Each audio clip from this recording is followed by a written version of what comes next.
So thank you again for coming together as we do here at the International Tribunal of Natural Justice.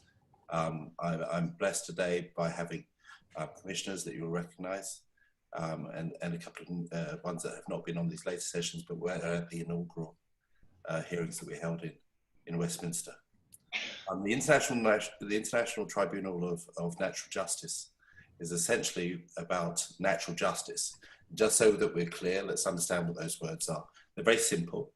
The words natural mean that which is not man-made, but that which resonates with everything that is natural, with nature, with all that is around us. Justice, as I've said before, just is.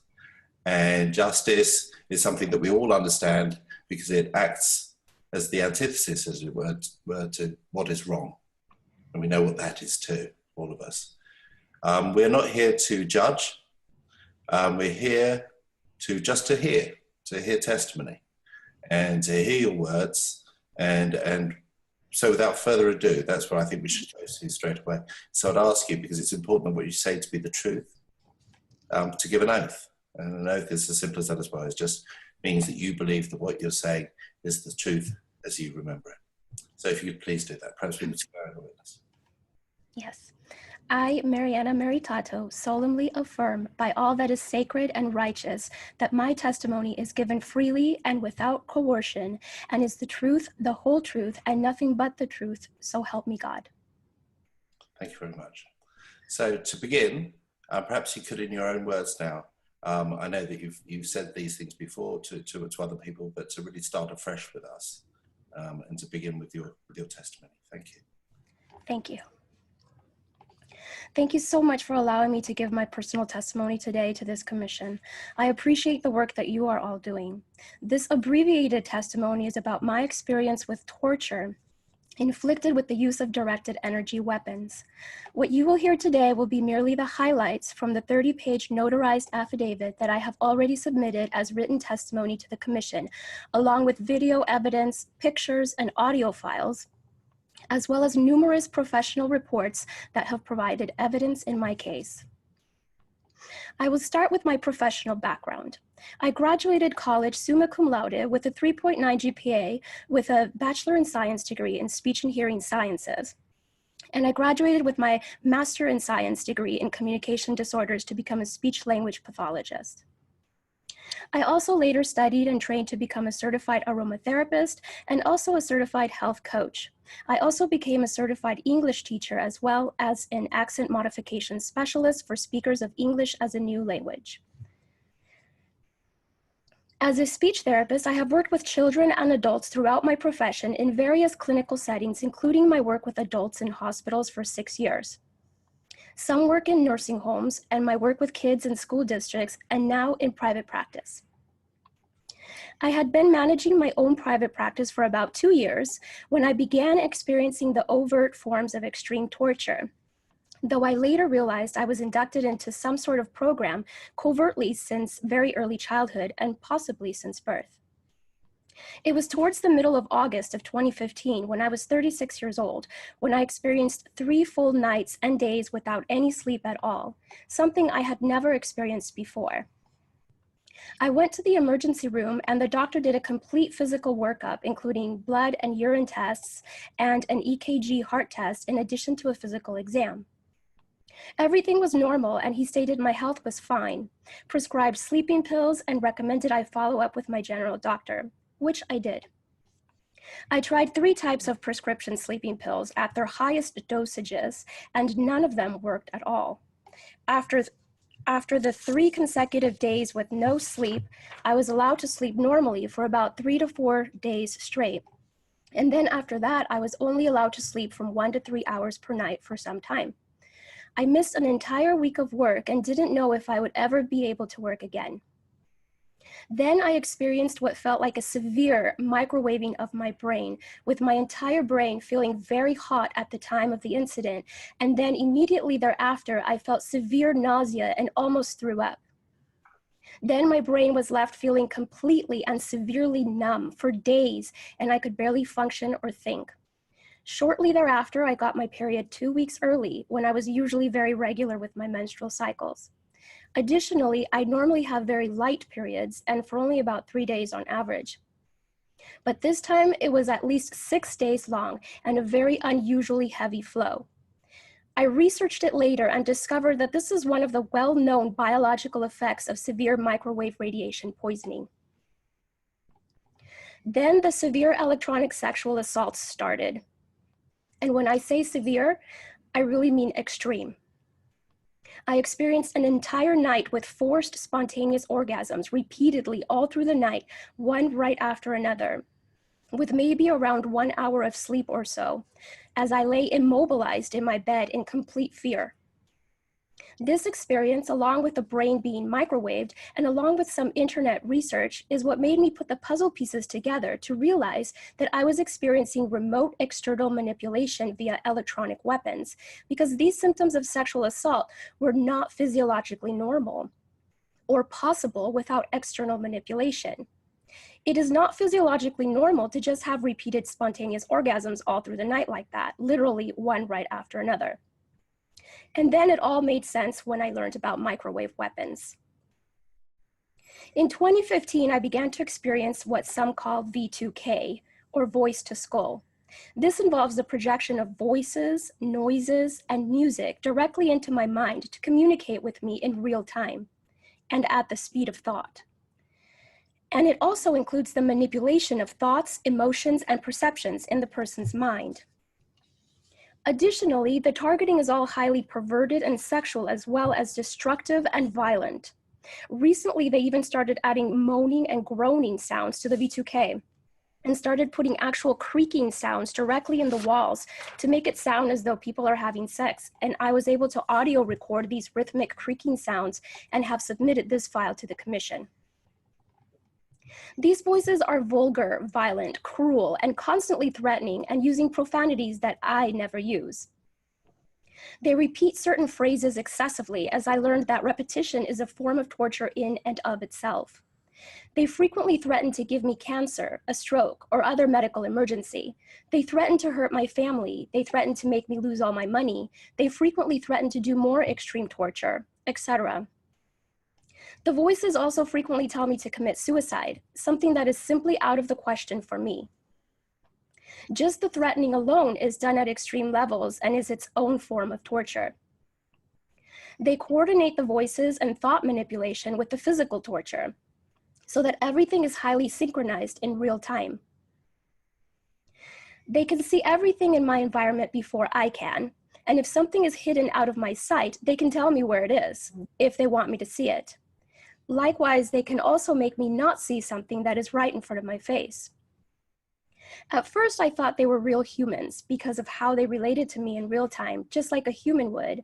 But then I realized I was communicating with a very highly advanced form of artificial intelligence that is able to respond and interact faster than the speed of thought to every single thought in my mind, while synchronizing the torture in my body at the same time. The timing of it all, along with the complexity of it all, seems like more than what a human would be capable of doing on their own.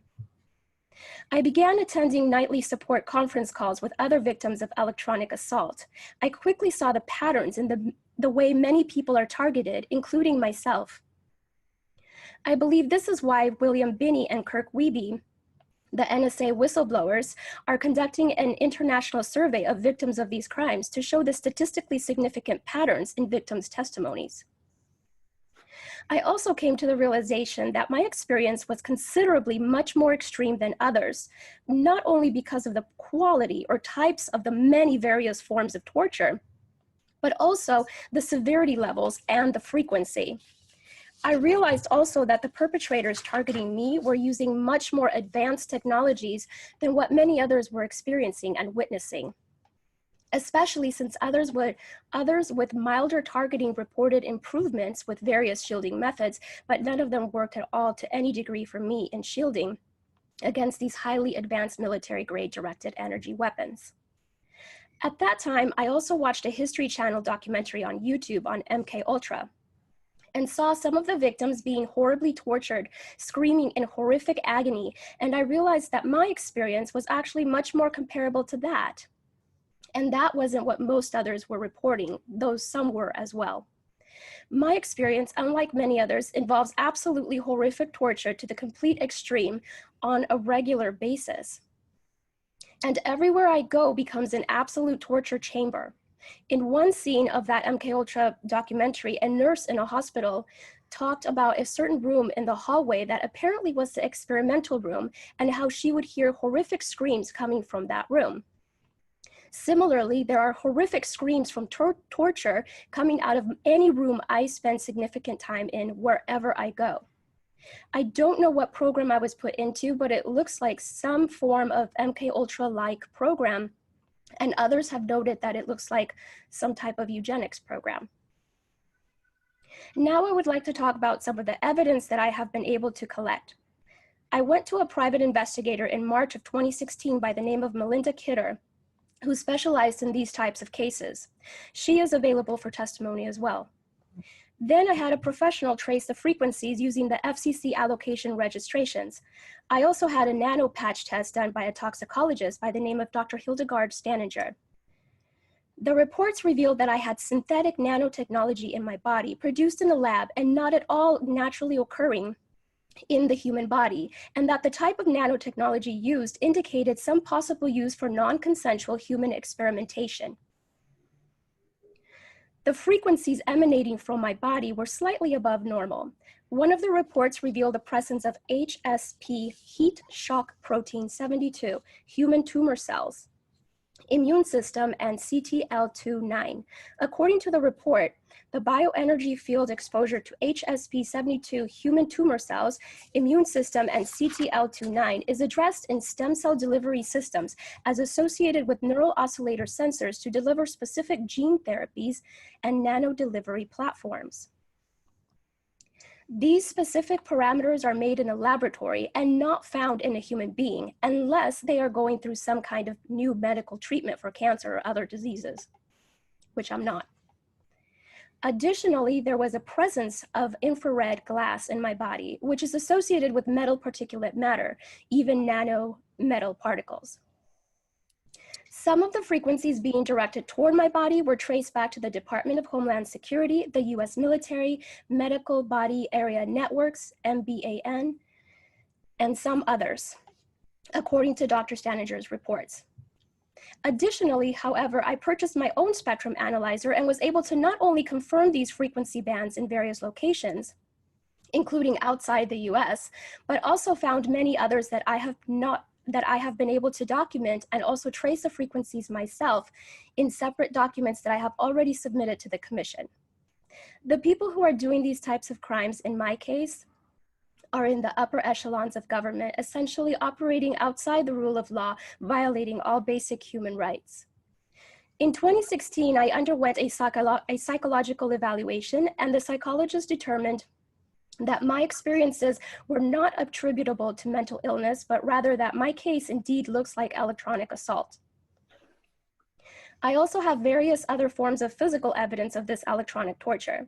For example, I experience what I refer to as suffocation. This is where I feel that my lungs are being significantly restricted in the inhalation process. I am able to exhale, but have difficulty making a full inhalation. It is analogous to a balloon that can deflate, but cannot be inflated all the way. Sometimes I can also feel my lungs literally being deflated, and then I have difficulty reinflating them. The perpetrators often do very severe levels of suffocation for many hours through the day and night on a daily basis, and have been doing so for almost 3 years now. I have been able to show the reduction in inhalation with an incentive spirometer, which is a device commonly used in medical settings to show the lung capacity during inhalation and to help exercise the lungs.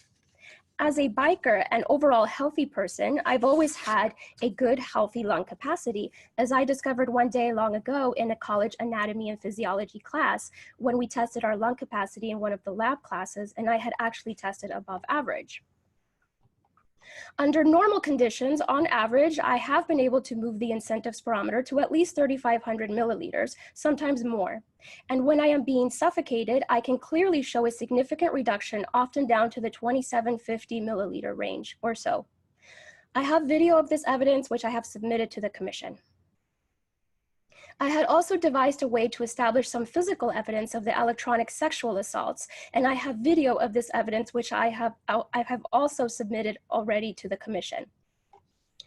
I had found a special kind of thermometer that has a long cord as a probe that I am able to insert vaginally while holding the other end of the thermometer up to the video camera.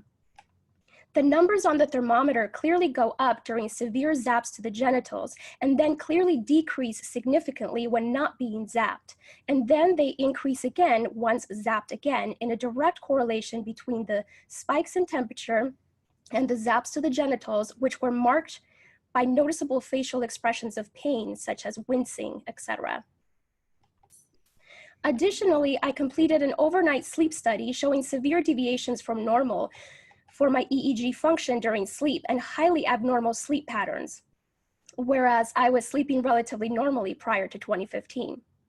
I have been allowed to sleep about 3 to 5 hours per night on average, and often broken up into short segments with plenty of severe torture upon each awakening throughout the night.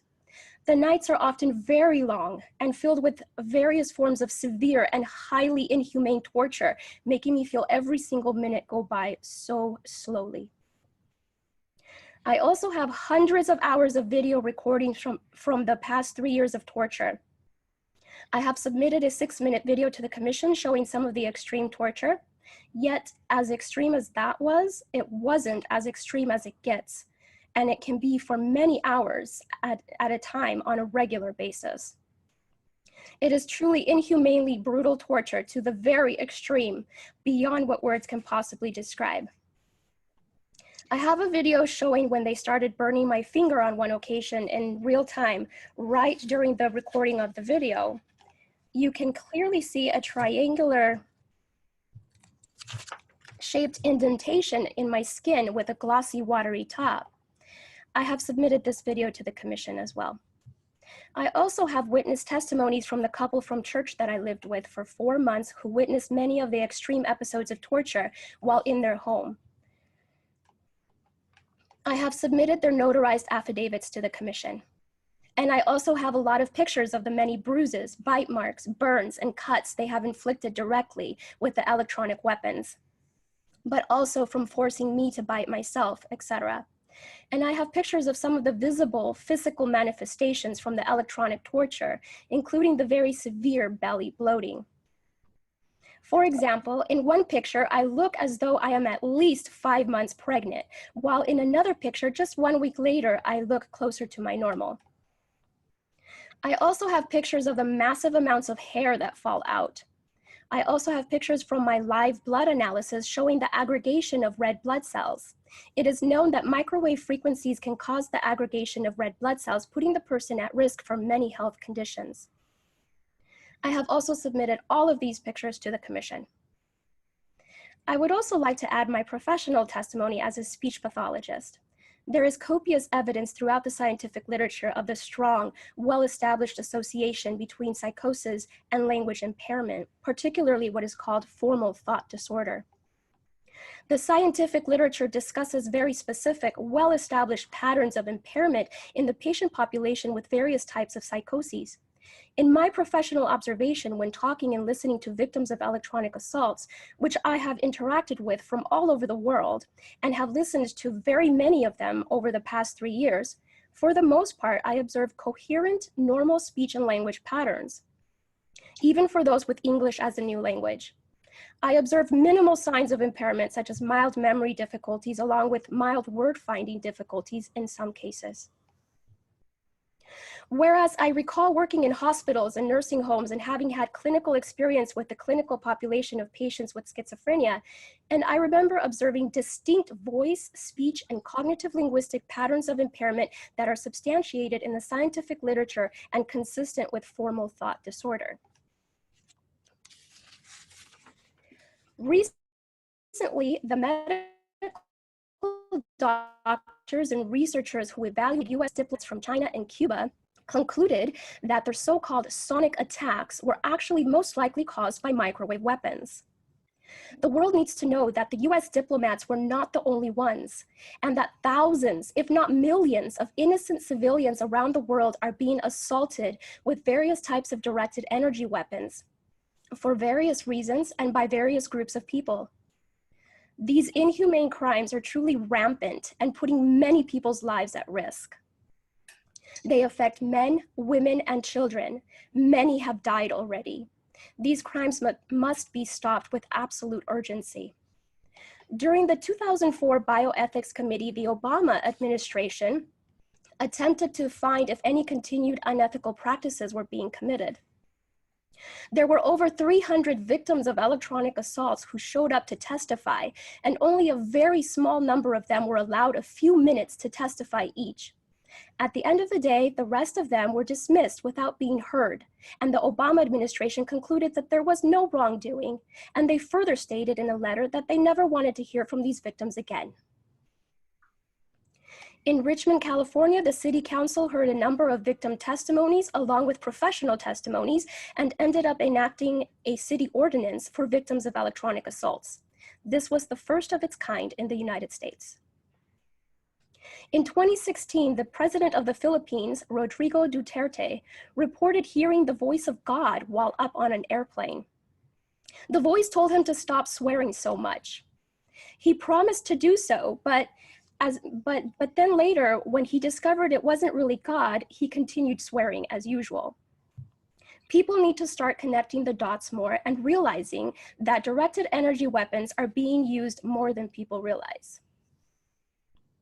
There are also various whistleblowers who have spoken out about the use of directed energy weapons on civilians. For example, David Voits is a former Navy officer. Dr. John Hall is an anesthesiologist who has written 2 books on the topic. Dr. Robert Duncan worked for the CIA long ago and helped create the technologies used to cause the voices known as V2K. He has written books on the topic as well.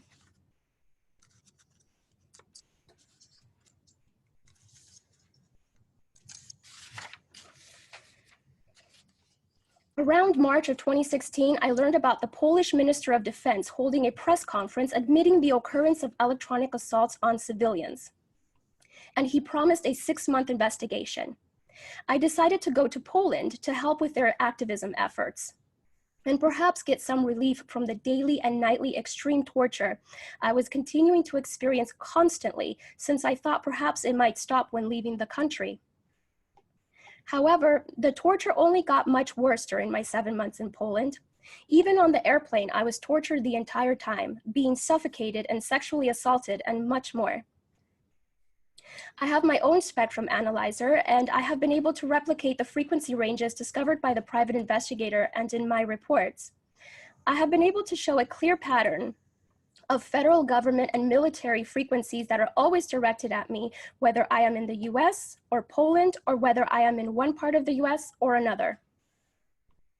The torture was often so severe that I would spend hours and hours screaming so loudly, day and night. I would be intentionally made to fall on my knees from the severe attacks and would have bruises all over my knees and hands when hitting the hard floor. Then once on the floor, I would be attacked so severely, nearly to the point of passing out and rolling my eyes to the back of my head in such excruciating agony for many, many hours on a regular, nearly daily basis. The nature and level of extreme torture I have experienced for the past 3 years is simply indescribable. Not even the video recordings could truly capture the internal experience, especially when the torture involves both physical and mental psychological factors and the direct manipulation of my internal experiences, including my reactions and responses to the torture. The Polish Minister of Defense later retracted all his statements, denying the existence of electronic assault crimes, and he also never completed the 6-month investigation. During a news interview, the former Prime Minister of Poland openly admitted to having received hundreds of letters from victims of electronic assault during his administration. I decided to return to the US at the end of March of 2017.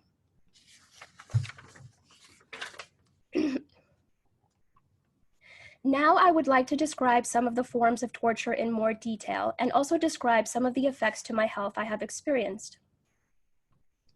The nature of the torture I have been experiencing has been highly sexual in nature and highly perverted, involving many combinations of sensory and motor manipulation of my mind and body and of the people around me.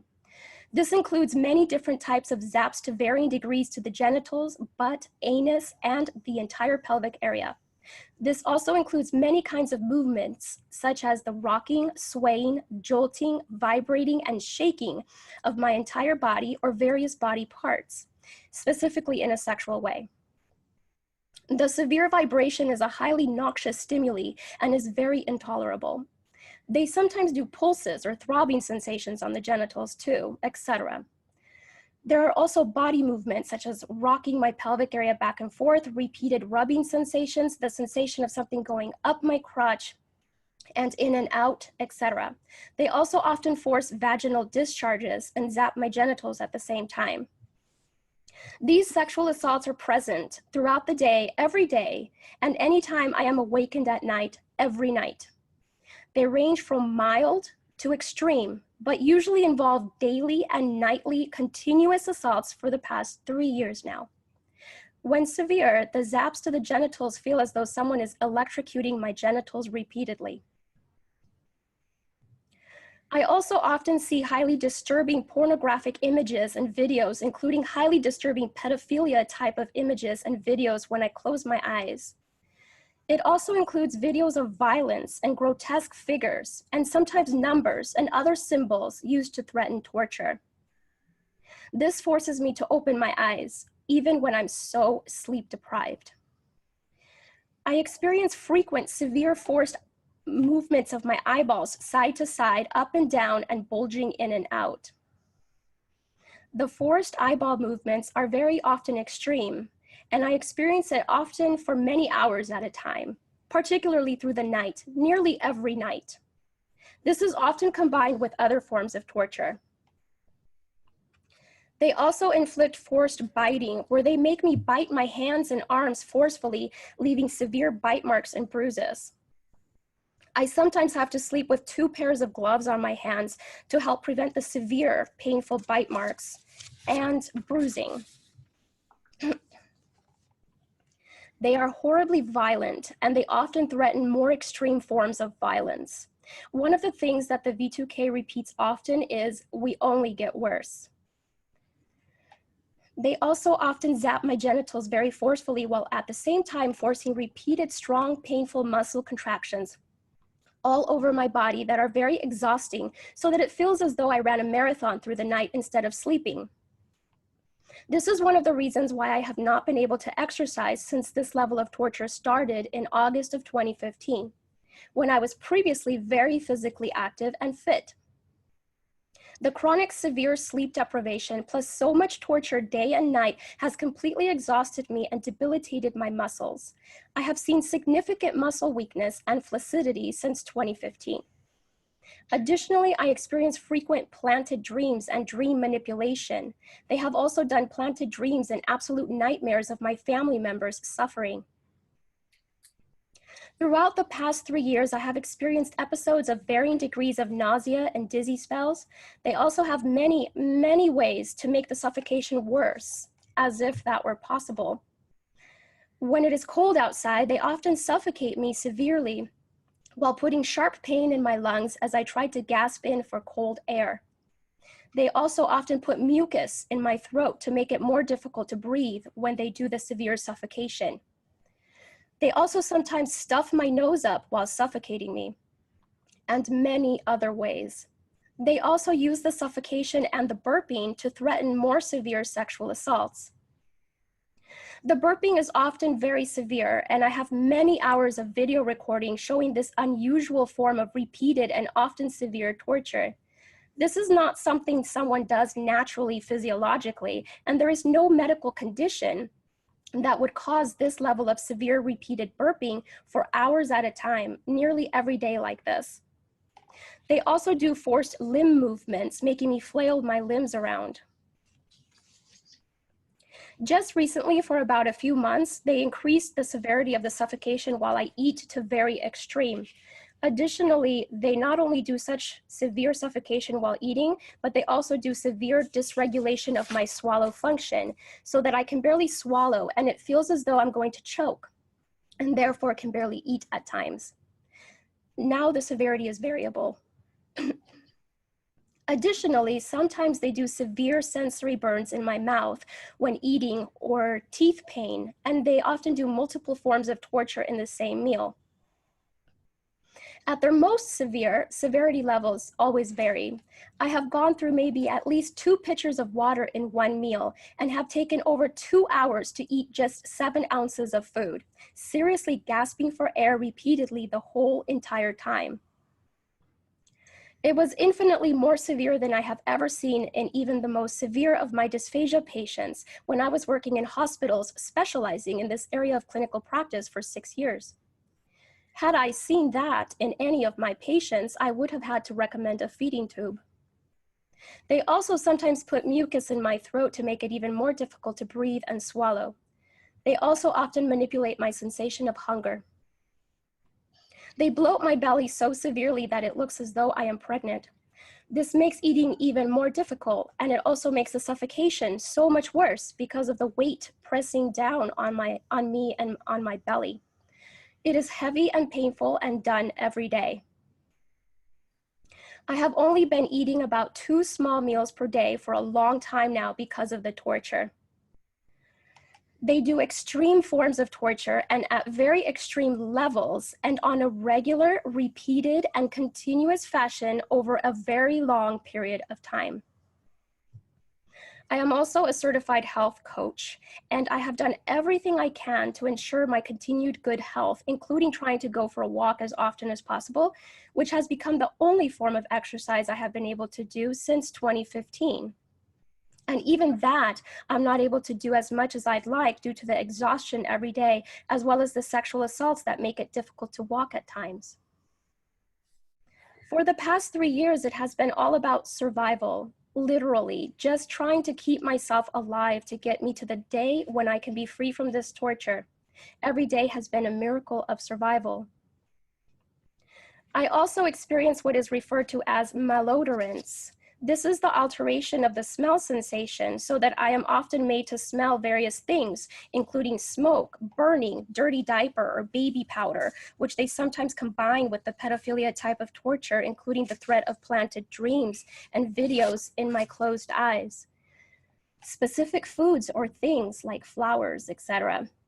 Feces, urine, and also they often do the smell of sex. They have also manipulated my computer and other electronics in various ways so that I know they are able to manipulate anything electronic. They have even locked me out of my office building that uses an electronic key. It is often very difficult and an immense battle just to even sit on the toilet to go to the bathroom. Not only because of the bowel and bladder manipulation, but also because of the frequent severe sexual assaults on the genitals, my butt and anus, shaking, vibrating, and rocking my body back and forth, and forced eyeball movements, and phantom touch sensations doing rubbing sensations, etc. Can I get a little sip of water? No worries at all. Thank you very much for your testimony. And for giving all the information that you've now provided for us. Now, just taking you through that, mindful of time as well, and I know you're mindful of the time as well, but perhaps carry on, but please direct it into the direction that you wish to really sum this up. Okay, well, I was told I was going to have an hour. I'm just looking at it, sort of moving on, but please carry on. Okay, thank you. They also frequently connect torture with various people, places, or things to make fear associations. They try to associate fear with everything in my environment. They often will do a new form of torture and then associate that torture to a certain number or symbol so that then whenever I see that number or symbol, it becomes a threat for that particular kind of torture. I have heard testimonies from MKUltra survivors who have reported that they were shown objects such as a washing machine and then electrocuted repeatedly to create fear associations, which is very similar to my experience. I have experienced a loss of vision since 2015 when I previously had 20/20 vision prior to that. I often also experience deafness intermittently when they turn it on and off. They also make me drop things and sometimes causing them to break or causing things to spill. I have also experienced hot-cold sensations, often alternating repeatedly through the day. My hair falls out in clumps very severely. They have also broken 3 of my teeth, making it very difficult to chew. Additionally, they have done extremely excruciating nerve pain, like a root canal with no anesthetic in my teeth. Sometimes when I eat and other times when I brush my teeth, and they often vary the level of severity as with all their forms of torture. Recently, they did a few weeks of the most profoundly extreme teeth pain I have ever experienced that would make me fall to my knees in tears of despair and unable to function or even think. No tooth anesthetic ointment works at reducing the pain at all, even at its mildest levels, much less at its most profoundly extreme levels. It feels as though you're having your teeth extracted with no anesthesia repeatedly. In 2015, I also experienced extreme sensory burns all over my legs and sometimes on my face and arms.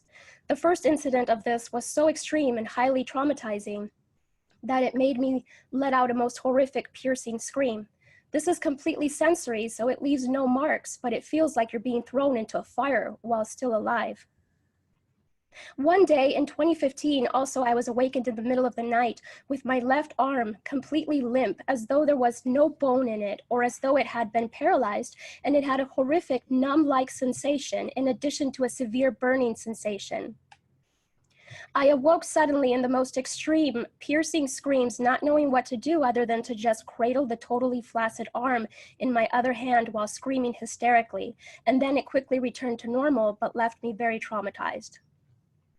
Something they have been doing for about the past 4 months or so has been the symptoms of a yeast infection, which they turn off or on, as well as up or down in severity.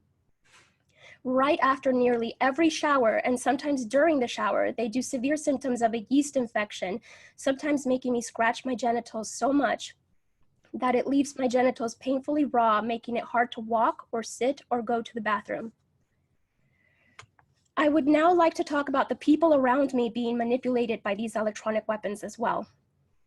There does not appear to be a need for microchips or nanotechnologies to manipulate the minds and bodies of anyone around me, anywhere in the world, which I have repeatedly witnessed. For example, they make people around me burp, hiccup, and sneeze repeatedly, especially the sneezing, because the V2K says it's like an orgasm, so they make people around me sneeze excessively to threaten more sexual assaults. I am currently a speech-language pathologist working in private practice with young children. I had a 7-year-old client who has autism, and she was the most significantly affected of all of my clients. I eventually had to tell this client to go to another clinic, and they used her to threaten the most torture in me, as well as their most extreme forms of torture. For several months, she would cry and scream horribly during our therapy sessions, despite having a great day at school. This was highly unusual behavior for her, as she usually behaved very well during her therapy sessions and had been making incredible progress on all of her therapy goals. This was used to threaten extreme torture on me, making me scream and cry, etc. They would make the kids act out the kinds of torture that would later be done on me. For example, they would also sometimes make her bite her hand, threatening to make me bite my hands, as they often do. One day, she had a large, severe bite mark on her arm. She has also grabbed her crotch, saying, "Ow," and this was used to threaten me with severe sexual torture. One day, I also observed her gasping for air a few times in the same way that I do when I am being more severely suffocated. The suffocation had been in a mild state for a while up until this point. Many of their torture methods are cyclical in severity. Right after I saw this child being suffocated, then I began to experience very extreme suffocation all day, every day, for about 2 months straight, and that's also when they made it worse when I eat. Then I also work with a 4-year-old little girl with Down syndrome, as well as her 5-year-old sister who also has Down syndrome. I observed both of these girls suddenly grabbing their genitals in pain and verbalizing, "ow." I observed this at least on 1 or 2 occasions for each of them during their separate sessions. In one session, the 5-year-old girl with Down syndrome chose to play with the Red Rover electronic toy dog that calls out the color of the bones that the child is supposed to put in his mouth.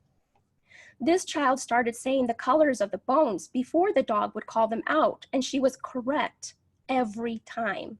And since the V2K uses colors as symbols for torture as well, they were using this to threaten more severe torture in me.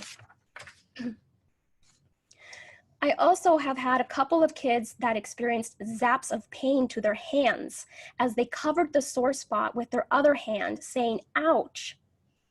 While the V2K in my head talks about masturbation, they talk about masturbation frequently and other sexual things.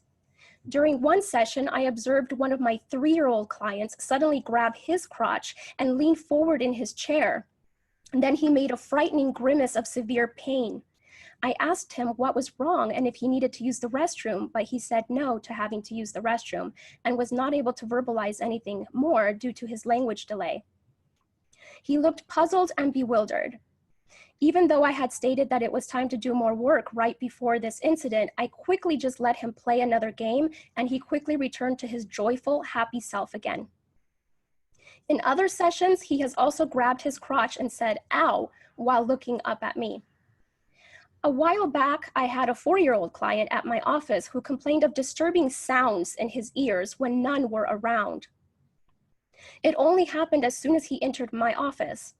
Once he complained of a roaring, drilling construction sound in his ears that I then later heard myself when I got home as a form of V2K, and the V2K said, "that's what he heard," and put the child's image in my mind along with the memory of the incident. Most of the kids I work with are accompanied by their parents to their therapy sessions, which is something I encourage so that I can provide parent education on therapy techniques that they can implement at home to continue supporting and helping the child make more progress. Now I would like to talk about some of my own childhood memories. I believe that I was put into some type of program since very early childhood and possibly from the time I was born. I was born in Argentina during the time of a military dictatorship and what was called the disappearance, when the government was targeting thousands of people to throw them out of boats and airplanes, essentially disappearing them. I learned that the CIA from the US was helping Argentina during this time with this disappearing. I also learned that there were over 10,000 Nazis who were taken from Germany to Argentina to escape after World War II, including many of the highest ranking Nazis, such as Dr. Joseph Mengele and others. I learned that they populated certain parts of Argentina more than others, including the province of Buenos Aires, where I was born, as well as the province of Entre Rios, where there was a reportedly large population of German Nazis, and that also happens to be where my mother studied nursing at a Seventh-day Adventist university and completed her clinicals at their medical clinic as well for 4 years. I also learned from Dr. Joseph Farrell's book titled SS Brotherhood of the Bell, The Nazis' Incredible Secret Technology, that the Nazis in Germany were working on an advanced weapon project called the Bell, and that eventually this Bell, along with other weapons, were taken from Germany to Argentina. Dr. Farrell also discusses that the Nazis were also working on very advanced scalar weapons, and they had mastered the use of many of their advanced directed energy weapons well before I was born. When I was around 7 years old, I developed severe restless leg syndrome. I read that in kids, this is usually genetic. However, no one else in my family had this. This is done now usually in combination with other forms of torture to completely agitate and exhaust my whole nervous system. At around that same time, I developed difficulty swallowing as a child with no medical reason for it. This is also what the perpetrators have started doing again now at very severe levels, if not extreme at times. Additionally, as a child, I would experience repeated swallowing. I would have to swallow excessively multiple times repeatedly. This is also something that the perpetrators do now excessively. When I was 10 years old, during the summertime, I experienced horribly forceful thoughts in my mind to kill someone. This was particularly odd given that I was a very well-behaved child and had never had those types of thoughts like that before. The thoughts to kill someone also came with uncomfortable sensations in my head, and it was all so highly disturbing that I told my mom about it. She then became highly disturbed over it and didn't know what to do, so she called the neighbor and asked what she should do. Seeing my mom's distress over the situation, I quickly stated that it had gone and all was fine, though the thoughts and sensations remained for a while longer that summer and then finally stopped, only to return again the following summer and then went away again. When the extreme torture started up in 2015, the V2K directly kept telling me to kill or hurt others, which I just simply would never do. Additionally, when I was about 10 years old, I also felt very odd sensations around my head one day when I was outside in our patio that were particularly severe and are consistent with some of the sensations I have been experiencing since 2015 when I discovered what was going on due to the increase in severity and the nature of the torture. These sensations were highly disturbing and I never forgot it. I would also like to mention the death of my oldest sister in 2012. On one occasion, she had to be intubated and placed on a ventilator for a while. She began to improve and we were all thrilled to be talking about discharging her home from the hospital on the ventilator. The doctor that was working with her went on vacation and a new doctor stepped in. The next morning when we went to the hospital to see her, we found that the new doctor had just extubated her, removing the ventilator. He had not consulted with anyone in my family before doing so, and he had not even consulted with the respiratory therapist who later told us he knew she was not ready to be extubated. This caused my 43-year-old sister to die slowly over the course of many hours as we all sat around her, including her then 13-year-old daughter. I feel strongly that the doctor's actions were manipulated by the same perpetrators torturing me. Also, interestingly, some years prior to the loss of my sister, I felt a strong thought in my mind that either I or someone I loved would die when I turned 33 years of age. My sister died when I was 33 years of age, and the perpetrators love to use number symbolism all the time now. Additionally, I would like to discuss my mother. My mother was diagnosed with a condition called polycythemia vera over 10 years ago. This condition is known to often be caused by radiation exposure. In the past few years, she has developed severe gangrene on her foot, and all her toes on that one foot fell off. No doctor can explain this, as there is no medical reason for it. She is now no longer able to walk, is in frequent pain, and is wheelchair bound when she was previously such an active person. One day, she broke out in an unusual rash all over her hands, and the V2K said that they had done that, and they kept talking about masturbation. The V2K also frequently threatens to hurt my mom, and they often say that she's dying, and they do horrible planted dreams. They use the number 22 to threaten anything having to do with my mom because that's her birthday. Right after my sister died, I developed a huge lump in my left breast. For almost a month, I thought I was dying of breast cancer.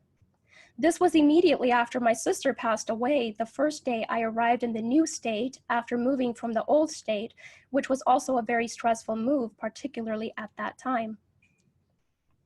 I was able to later go to get an ultrasound done and discover that it was just a giant cyst that was over 3 inches big and could barely fit on the ultrasound screen. It slowly went away on its own, but took over a year to do so. It wasn't until recently that I realized that the perpetrators had created that breast cyst to make me think that I was dying of cancer like my sister and cause serious psychological torture. This was proven to me one day in 2017 when I was sitting on the floor reading recipe books and the V2K told me to touch my right breast. I said, no. They insisted again and I said, leave me alone. Then they proceeded to make my right breast itch, forcing me to scratch it and feel that there was a large lump in that breast. And the V2K said, yes, we did. And they put memories in my mind of the previous breast cyst right after my sister had died, which was on the left side. They said, we're evening it out now. They also threatened to really turn this one into breast cancer to make me die a horrible death, like how we watched my sister go through, which was a horrible trauma watching her die. So I know for sure that these perpetrators were responsible for both breast cysts to inflict severe psychological torture. The V2K loves to talk about how they are destroying me and every part of me and my life bit by bit. Living with this most extreme form of mental and physical torture, where all of the most basic of human functions are routinely severely manipulated, has been pure survival. And just trying to keep my body alive and my spirit strong in this battle for my life, particularly over the past 3 years. I am not able to maintain a full-time job. I am self-employed with flexible working hours. Also, I have not been able to drive due to the torture. This experience has completely catapulted me into intense spiritual development. I think that what should alarm people is not so much that these highly advanced technologies exist with all of their capabilities, given that they can also clearly be used as tools to heal, but rather that there are people who would use them in these ways. These inhumane crimes must be immediately stopped with a sense of absolute urgency if we are to value and uphold a free, safe, and civil society for men, women, and children everywhere on this planet. Thank you for hearing my testimony today. Thank you very much. And I think you've been very, very full and open, and actually the second part dealt with some of the questions that I had. And so I'm very, very obliged for you giving us that time today. I'm going to put it to Dr. Corinne, who's here as well, and is our resident expert in many of these matters. There's a few questions I have, but first of all, I'll give the floor to Dr. Corinne. Okay.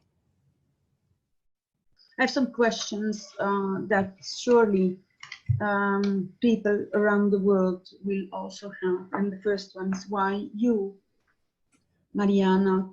Yes, that is a very good question. And I always ask myself that too. And the truth is, I just don't know. Right now, I just don't know. Why me? You've been working with victims from the same torture and mental harassment. Were they all high IQ levels? There was a survey conducted by a nonprofit organization a long time ago, and they found that 70% of victims were women, and they were women with advanced degrees. So there does appear to be a pattern of women being targeted with advanced degrees, advanced education. Yes. So 70% are women. Yes, but currently Dr. William Binney and Kirk Wiebe are conducting another survey, and that will give us more current information. So if I understand it well, this is known by a certain amount of people, and some people are investigating this. Yes, very much so, yes. And like I said, the attacks on the US diplomats in China and Cuba were now found to be caused by microwave weapons. Mm-hmm. By the doctors and scientists who evaluated them. So can we state that you have been used as guinea pigs for later purposes of, not that you are not important, Mariana. I know, I understand your question. Blackmailed, besides sexual abuse and torture and satanic rituals on children. Yes. That they can be forced into certain situations by these methods you are describing now. Is this possible? Yes, that is possible. There is some evidence of non-consensual human experimentation going on in many cases, actually. So, and actually that's the name of a book, Guinea Pigs. I think Dr. John Hall wrote that one. But yeah, so actually, yes, that's very possible, indeed. Do you have a partner? No, I don't. Are you able to have a love life? Right now, I choose not to. Actually, with this experience, I've been so focused on spiritual development, and I feel that that's what I'm really wanting to focus on right now is very, very deep spiritual development. But you do know that love is a very, very powerful healing. Oh, yes, definitely. I agree completely, but it's just not my time right now for that. Okay, it's up to you to feel it, but I just mentioned. Yeah. Is it possible that you yourself have become a transponder towards others in your area? You know what I mean? It's like yes, you are the ball, and without being conscious of it, you inflict the same things on children you're working with. Is this possible? No, it is not possible. I have seen, what I have witnessed is the manipulation of people around me, not just in my immediate vicinity, geographically, location-wise. I have witnessed the manipulation of people around me, even around the world, if I'm on video conferencing with them around the world or off-site. So I know for a fact that people anywhere in the world can be manipulated and influenced or affected, and they do not have to be in my immediate vicinity. Okay. I have witnessed that. Okay. Well, for the moment, I have no further questions. It is really troubling what they are doing to us, and we will not allow it, Mariana. Yes, thank you. Thank you very much for your brave statement. Thank you. We also have another one of our commissioners here as well. Justin, have you got any questions? Yes, thank you. Mariana, I really do feel desperately sorry for you. When I read your initial, we were given, it said here, I also went to a toxicologist who discovered nanotechnology in my body that was clearly synthetically made in the lab. Could I ask, whereabouts did they find this part? And do you have any recollection how this could have got into your body? I have no recollection of how or when that got into my body. At this point, it would be pure speculation, but nanotechnology is so easy to get into people's bodies. I mean, you could just spray something or put something on a person's doorknob, you know. That's one of the easiest things to get into a person's body. So I don't know how, I don't know when. Yeah. No. The other thing is, this is all a new area for me, so I'm trying to look at this from a purely layperson's view, but we have the Catholic Church at the moment who are in great turmoil with the way children are being abused.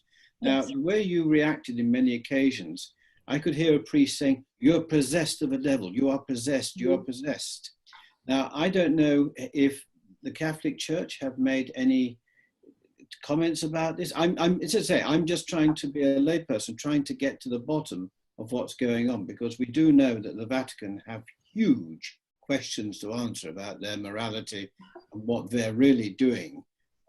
So I just wonder if there's any connection, do you think, between how they try and perhaps disguise what the powers that be are doing, with perhaps using the Catholic Church to try and disguise it that you are, you know, being possessed by the devil and all this sort of stuff. I'm out of my depth here, but I'm trying to be a layperson, because I know the Vatican, deep down, are not representing our best interests.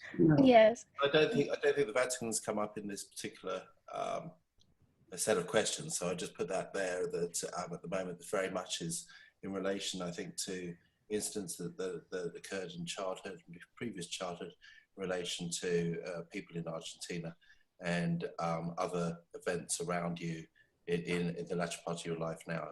Are those the main events, or have we uncovered something else? Well, what I would say is that I think that directed energy weapons are being used a lot more than people realize.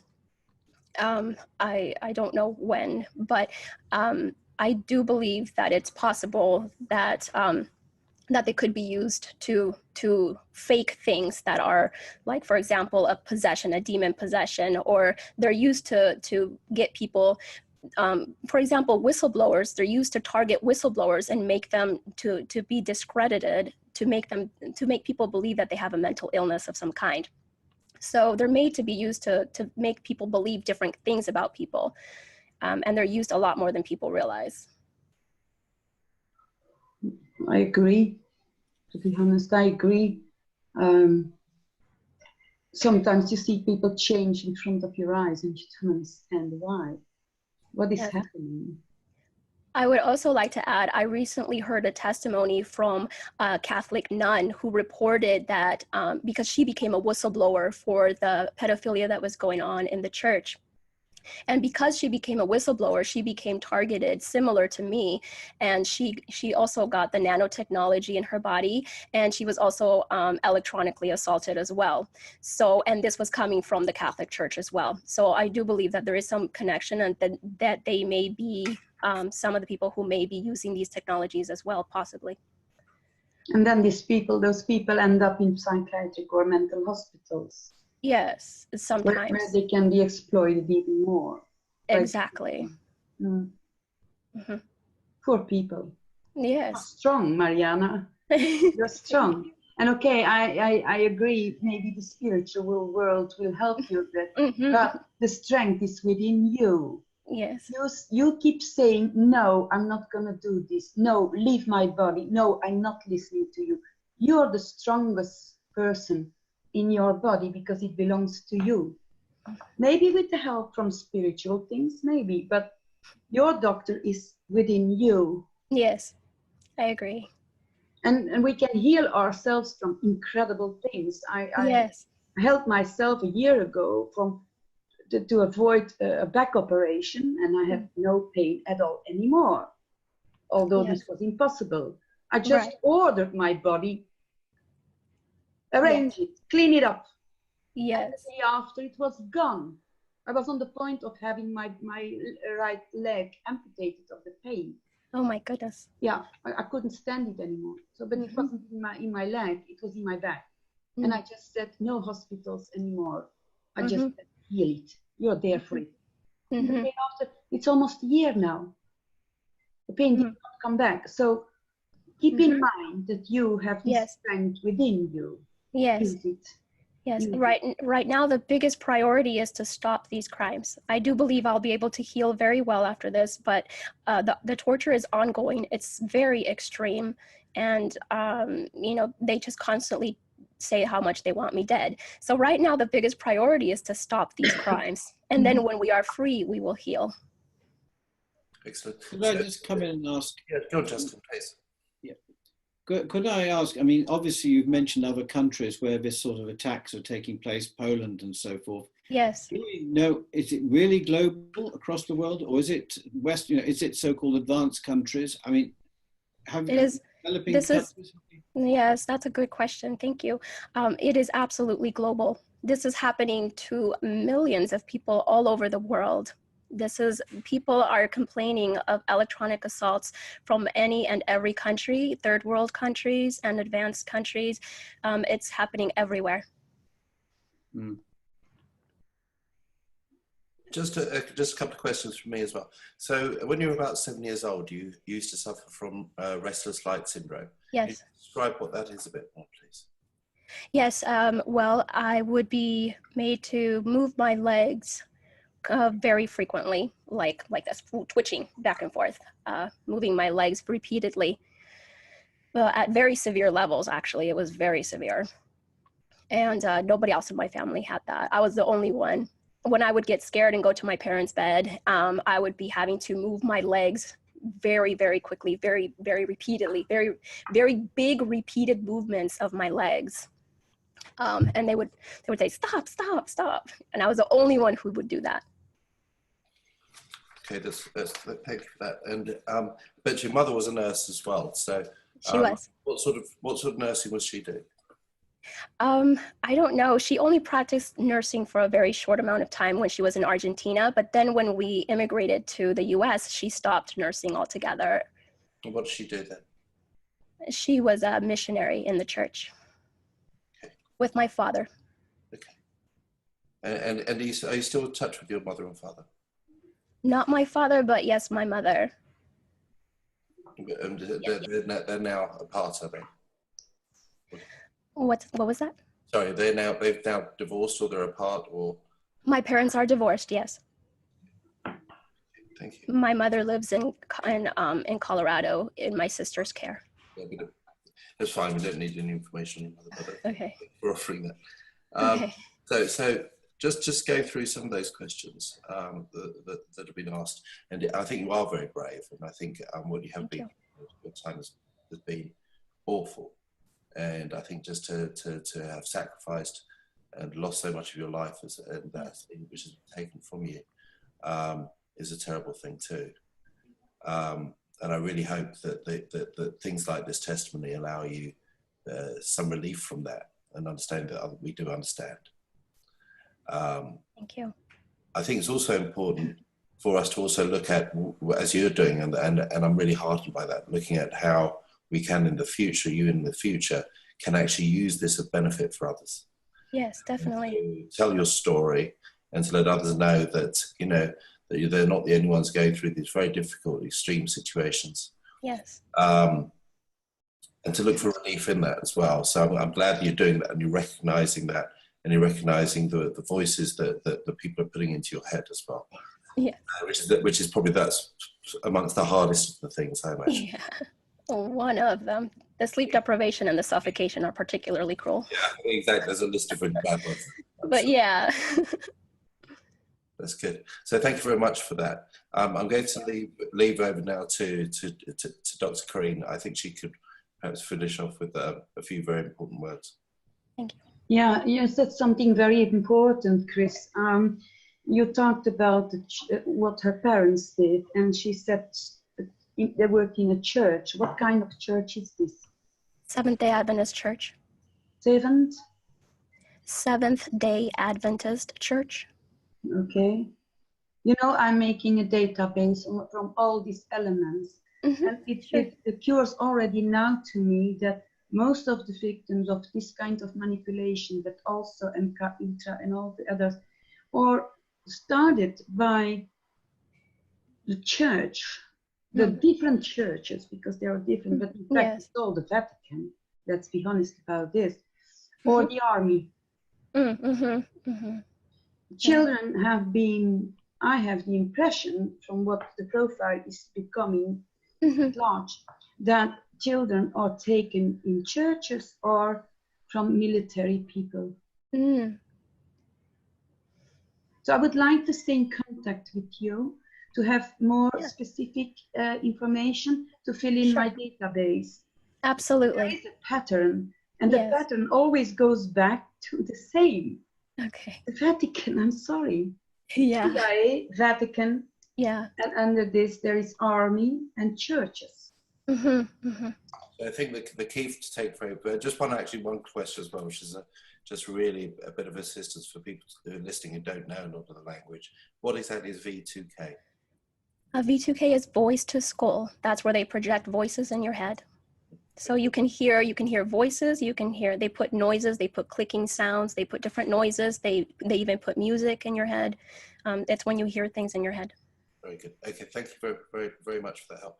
And as Dr. Corrine has said, you know, all this isn't your fault, okay? Right. And we can work together to try and work out ways in which this sort of stuff can stop. Yes. And that's why we give testimony. So that if we can all hear it, we can start to join together the bits and pieces, seem to fit and find a pattern, and hopefully the pattern helps us to change the consensus. Okay. Absolutely. Absolutely. Right. Thank you very much. Absolutely. Yeah. Mariana, leave your mail address if you want to Connie, and I'll contact you later. Is that okay? Or if you're willing? Absolutely. No, definitely. I'm very happy to help. I really want to be an activist for the cause and help stop these crimes in any way that I can. So please, I am more than happy, even thrilled to work with you. Okay, thank you very much. Yes. Thank you. All the very best to you, Mariana. All the very best. Thank you. Thank you, Justin. I appreciate your time here today.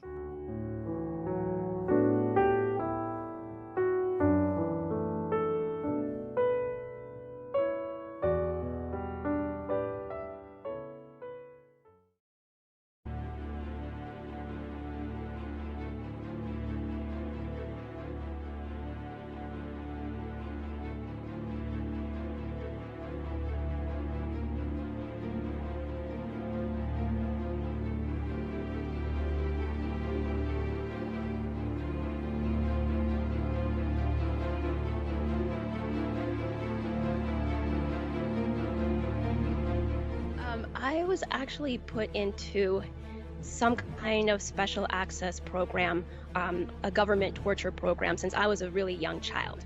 These crimes are actually becoming extensive, prolific in our culture, in our society, and around the world. But now the data we have is that it's affecting men, women, and children of all groups, of all classes, of all kinds. There's a lot of reasons why people are being put into these programs, and it's not really just one program, it's actually multifactorial. There's actually a lot of people doing these crimes. It does include the government, yes, but it includes corporations, it includes companies, it includes individuals are getting a hold of these technologies. These technologies are absolutely in the hands of the wrong people, and they are doing horrible, horrible things. Welcome to Business Game Changers. I'm Sarah Westall. I have Mariana Maritato joining the program. She is they call them targeted individuals. And, you know, I did a mini doc a couple years ago, maybe it was like 2 years ago, and it was about 15 minutes long, talking about these directed energy weapons. Do they exist? And gave the specific frequencies that do different things, and a lot of evidence that they do, and articles and research showing, and I actually had pictures of different weapons that did different things to really try to illustrate to people that this technology exists, and they've been using it for a while. In the Iraq War, there's a CEO of the company that actually developed this technology, did a TED Talk on it, how they got the Iraqi soldiers to surrender by putting voices in their head. There's so much evidence, CIA documents, declassified documents. They've been doing this for a long time. But there's been these targeted individuals that have been used for experiments by unsavory people or whoever the hell they are.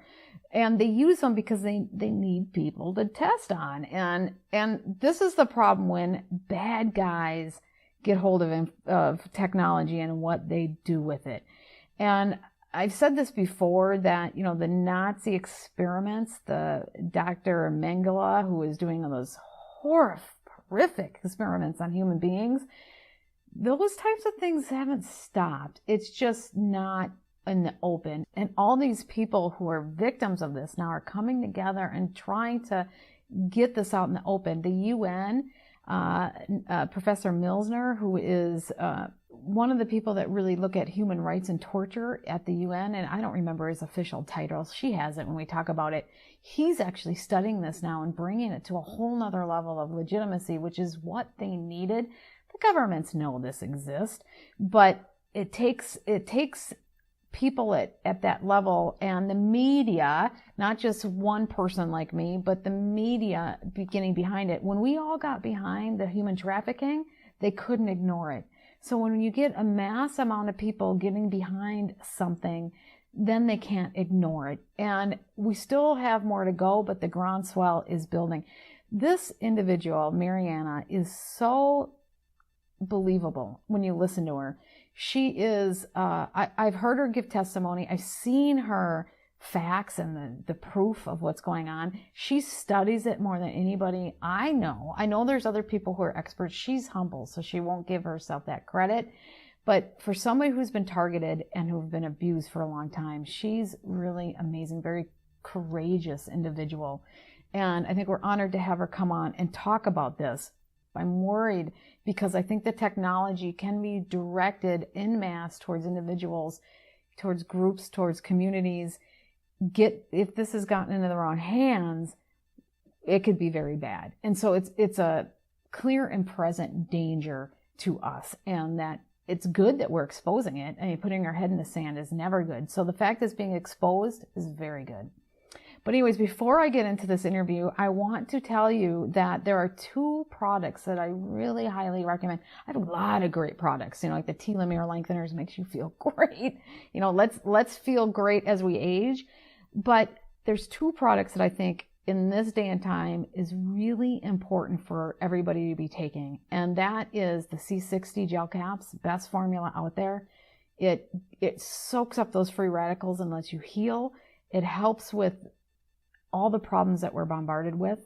The other one is a zeolite. It gets rid of the heavy metals, anything that were sprayed on us, the smoke, nanotechnology. It'll get rid of that crap out of our bodies. I don't know if it can get rid of all the nanotech, but it can get rid of the heavy metals, which is a lot of that. So it'll get rid of the heavy metals. It'll get rid of the toxins. Those 2 products together will really, really help protect you with what's coming up here or what we're happening right now. It's really about being healthy and letting your body heal. And I highly recommend that you go and you look. I got studies. I have a white paper on the zeolite now so you can understand it. My patrons, I have a free $50 gift card to be able to buy zeolite or any of the products they sell. And anybody who's a patron, all they have to do is message me and I'll give you that free $50 gift card. So that you can get at patreon.com, Sarah West, under Sarah Westall. And I can't start this without telling everybody to please join my newsletter. The censorship is going crazy, and I don't know if they're going to win and if I ever get shut off. I want to make sure you can always get my notifications. My podcast is growing like crazy. It's grown 4 times over the last 6 months, 4 times the size. I am so thankful that other people are finding me in different ways, because I just don't know how I'm going to keep growing on these other channels that censor me so much. So thank you. And let's get into this interview with Mariana Maritato. Mariana, thank you so much for joining the program. Thank you so much for having me on your program today, Sarah. I'm just absolutely honored. I have so much respect for you. Well, thank you very much. I have been wanting you to come on for a long time after I saw your testimony that you did with the ITNJ, and I thought that it was so credible and so moving, and I think is something that I think people need to hear. And beyond that, there's many questions that I know and information that I know you have that's beyond that, and that I think it's important that people understand and hear. But I was hoping we could talk a little bit about what you have actually gone through, and then I wanted to talk about more politically and what you've seen, like from the UN, because I know you're working with somebody from the UN, and you've been studying what's happening in different countries. So I want to talk about that as well. But first, let's talk about what you have personally gone through. Sure, I'd be happy to do that. So I was actually put into some kind of special access program, a government torture program, since I was a really young child. So I had a lot of symptoms of torture since I was a very little kid, including, like, for example, when I was 6 or 7 years old, I couldn't swallow. And as an adult, I actually became a speech-language pathologist, and I became a specialist in swallowing disorders. And I could see in retrospect that could not have been naturally occurring in a perfectly healthy child, which I was. Usually swallowing disorders happen in kids with neurological conditions and medical medications and other medical conditions. I was a perfectly healthy child. And so, and then as an adult, I became a specialist in dysphagia, working 6 years in hospitals. So I was able to tell in retrospect, that just was not a naturally occurring thing. And so I could realize that I was being tortured. Those were symptoms of psychological torture since I was a very little kid, because I thought I was dying. I begged my parents to take me to the hospital, which they did. And back then, dysphagia was not understood as it is now. And it was a very atypical clinical presentation as well. Most people with dysphagia actually have difficulty with thin liquids, whereas I had difficulty with thick stuff, with solid foods. So it was an atypical clinical presentation. And those are the signs that tell me that it really was external manipulation. Did you ever feel something that was penetrating? Because you were getting, what you were having was frequencies that were being directed at you to cause you certain behaviors. And this is something that since then, and I want you to get more into what you've experienced, but since then you've learned that this is a broader program where they pick specific people to study their whole life. I don't know why they picked you for your whole life, but they picked you to study you and see how these different frequencies affect you and we know these things exist, we know it does all this, and we know our government has, or whoever these people are, have done experiments through the years on people, and they need people to experiment on, unfortunately, to be able to advance. I shouldn't say they need, because they don't need to do this, but they need it to advance whatever they're doing. Now, did you ever know or notice that you were getting these frequencies pumped at you? Or, I mean, how did you come to the conclusion that this was outside, other than going to the hospital and going, well, this doesn't make sense? I mean, how did you actually put the two and two together? Well, actually, when I was about 10 years old, now that you mentioned that, yes, when I was about 10 years old, I felt this weird sensation around my head, and it was like a warm, like a fuzzy feeling, and it felt like heat, and that's one of the things that they do now too. And so I never forgot that. I was walking up the stairs to my house, and I was 10 years old, and I never forgot that sensation. So in response to your question, yes, there was that, but it wasn't very frequent.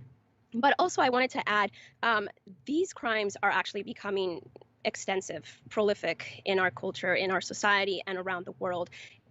We used to think, a long time ago, 5 years ago, we had data that said 70% of victims were well-educated women, usually over the age of 40.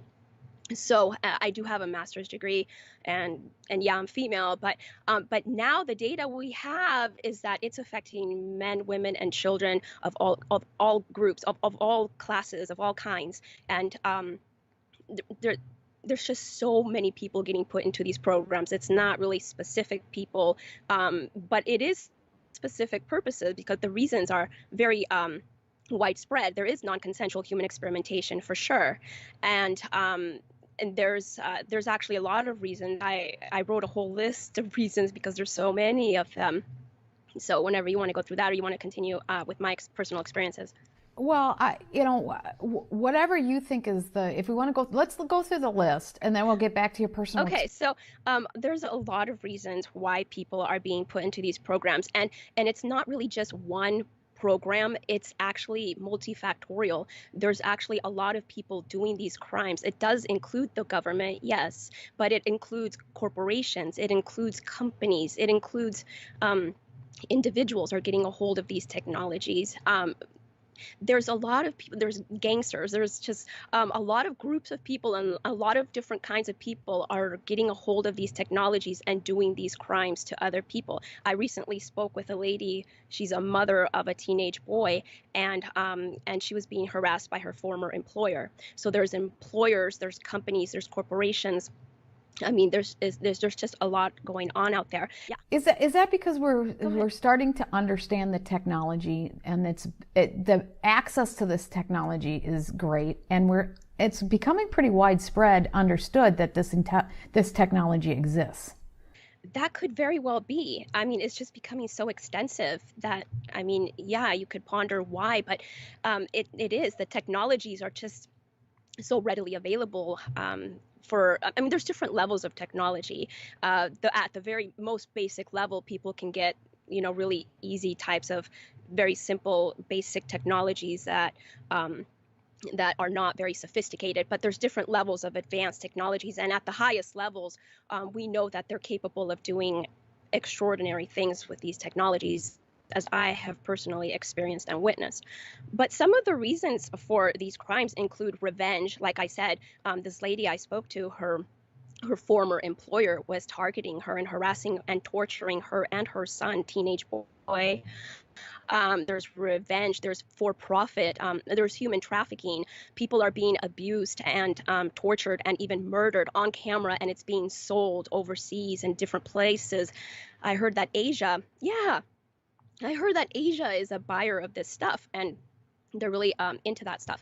There's non-consensual human experimentation. There's theft of inventions and intellectual property theft. I know of at least 2 inventors who literally got biohacked into their brains because they had inventions, and their inventions were stolen that way. So there's intellectual property theft. There's sadistic entertainment.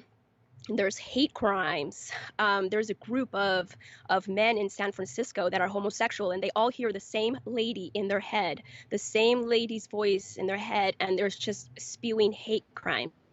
There's control, influence. You know, the U.S. diplomats. I know at least 2 presidents of countries who have reported being assaulted with directed energy weapons, from Honduras and from the Philippines.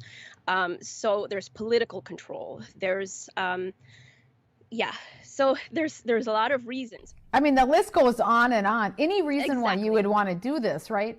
And let's talk about the things can do so people understand. Because I've done a little mini documentary. I did that, I think, 2 years ago on the different frequencies and how a targeted frequency at someone, depending on the range, can do different things. You know, from, and you were saying swallowing, they were experimenting with that. I mean, that's not something I even thought about. But they can do things like make you confused. They can make you angry. They can make you sad and emotional. They can trigger a heart attack. They had the Iraqi soldiers, this is back in 1990, they actually surrendered because they had voices in their head. And that is very public knowledge. It's out there, and they know. And the president of the organization, the CEO of the company that created it, had a TED Talk where he talked about it. So this is very known technology, but it's in mass. And it's happened to you. And the thing is, I always talk about how if the wrong people bad guys get hold of technologies, they'll do bad things. Having an army surrender so we can end a war, well, that sounds pretty good. But when they start doing the things they're doing to you, it becomes very disturbing. And so let's talk more about the things that they've done to you and what they're capable of doing. Yeah, and I would also preface that you're right. These technologies are extraordinary, and they can make blind people see. They can make deaf people hear. They can make people who can't walk to be able to walk. They can do extraordinary things. But you're right. These technologies are absolutely in the hands of the wrong people, and they are doing horrible, horrible things. In my particular case, it was covert. I was put into this program when I was a young child, but it was covert, and I didn't know about it until I was older. And in 2015 is when the really seriously extreme torture began. And that's when it just feels like your life just turns upside down. I was managing my own private practice. Everything was just going great. Everything was just going smoothly, normally. I was sleeping normally, and then I was experiencing absolute torture. And when most people think about torture, they think about hardcore, CIA and prisoners and Guantanamo Bay, and torture is not a common thing. So, but I was a little tiny child when I was put into an actual torture program, and then in 2015, the really serious forms of torture began. And what I would like to do is discuss the things, especially in particular, that I actually have physical evidence for, because I worked in hospitals for 6 years, and I have worked with patients with schizophrenia as well. And I did research, and I do know that patients with schizophrenia have no interest in proving their delusions and hallucinations. They don't care to prove it. They don't care about collecting evidence. They don't do such things. Targeted individuals, which is the name that has been collectively called for these experiences, care very much about proving our experiences. We can prove our experiences. We have physiological data. I have physiological data to prove it. And now the new term that has been coined is actually cyber torture by Professor Nils Meltzer.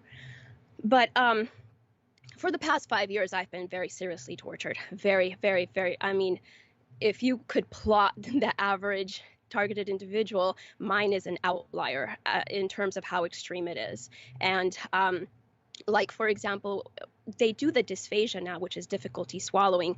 And they do it at such severe levels now that sometimes they literally block my airway and I cannot breathe. And if you think you're going to die because your airway is literally blocked. They literally put the food in your throat so that you cannot swallow. They mess with the muscles of your throat, the back of your tongue. They deflate my lungs. They literally deflate my lungs. And this is a regular daily occurrence kind of a thing. They deflate my lungs sometimes for hours a day. Actually, it's very typical. This is one of the typical things that they do on a daily basis, and often for hours a day, where they just deflate my lungs, and you can feel it like a balloon. You can feel your lungs going, just being deflated repeatedly for hours on end. And they restrict the inhalation process so that your lungs are supposed to, when you inhale, your lungs are supposed to expand. It feels like they restrict the expansion of my lungs so that I can barely breathe in. And I have physiological data with an incentive spirometer where I'm able to breathe in the incentive spirometer and show the reduction in volume of my lung capacity when I do that. And, you know, I had excellent lung capacity. I used to ride my bike 9 hours each way to work. I'm very athletic. I was very, very athletic. I have really strong lung capacity. So I'm able to show baseline measures when I'm not being suffocated and when I am being suffocated, and I can show a reduction of lung volume. So I've been very meticulous and very scientific, very objective in the way that I collect data because I'm able to. This is stuff that can be measured, observed objectively, and this is stuff that I can get physiological data on. I have literally been waterboarded. One day I was actually taking my supplements and I had my capsule in my mouth and I got a big sip of water to take my capsule. And when I swallowed, they made all of the water, the big sip of water that I had in my mouth, they made all of the water go straight into my lungs. And then they did something in my lungs where they restricted my lungs and I couldn't breathe. And it felt like I was breathing through a coffee straw. It was so hard to breathe. And eventually I fell to the floor and they kept me like that for a while. I don't know how long, but I could barely breathe. And just as I felt like I was about to pass out and I thought I was going to die, they let go of my lungs. And I could feel my lungs expand and I could breathe. So I have been waterboarded, and I know Trump is a big fan of waterboarding, but I say try it, buy it. You know, you don't want to be waterboarded. It's an extreme form of torture. And speaking of extreme forms of torture, they do sleep deprivation on a regular basis. And if you've ever been sleep deprived, it feels like a hunger. It feels like you're so hungry for sleep. It feels like you're being starved of sleep, like thirst and hunger. It feels like that. You just don't function right. And that's how it's been for the past 5 years, where I could barely function through the day. And it's been a struggle. Sometimes I can barely keep vertical. It's the sleep deprivation has been very severe. And I actually did an overnight sleep study, and they looked at my EEGs. And when the doctor turned the computer over the screen to allow me to look at it, you could see the spikes in the EEG. And she said, you're supposed to be flatlined. You're supposed to be deep sleep at this time. And the EEGs were spiking so much. And she said, just as you were about to fall asleep, you could see a spike, and it would just get you out of sleep. So, and we have the raw EEG data to show that as well. They zap my genitals. They're extremely perverted. And I do have physiological data to show the temperature spikes when I'm being sexually assaulted, which they do so much of, like all throughout the day. They're zapping my genitals to different degrees. But I can show the spikes in temperature spikes when I'm being sexually assaulted. And so that's, actual physiological data. And they blow my belly out. And the thing is, you can see the patterns. There's no medical condition that would cause these things. You can see the patterns, the belly bloating. I can literally look at them puffing out my belly. Poof, poof. It's like a press of a button. And did you know that Bill Binney is also a targeted individual? And he discovered a microchip in his leg. And the way that he gets tortured, he's like in his 80s, okay, and he's being very seriously tortured too. So these are despicable crimes. But he says the pattern is so evident. You know, it's hard to prove pain. Like I said, I worked in hospitals, and pain is a very subjective thing. It's hard to prove pain. But he said the patterns are so self-evident, it's so statistically improbable that it provides so much evidence of what is happening that is external manipulation, not a naturally physiologically occurring thing. So, for example, he experiences a great deal of pain, but they turn it on and off like a button, and they're punctual. They're actually on time every single evening. They turn it on and off at the same time every single day. So the patterns are just so statistically improbable that provides scientific and objective evidence as well. Why do you think they targeted you since you were a little girl? I'm sure you've pondered that a lot.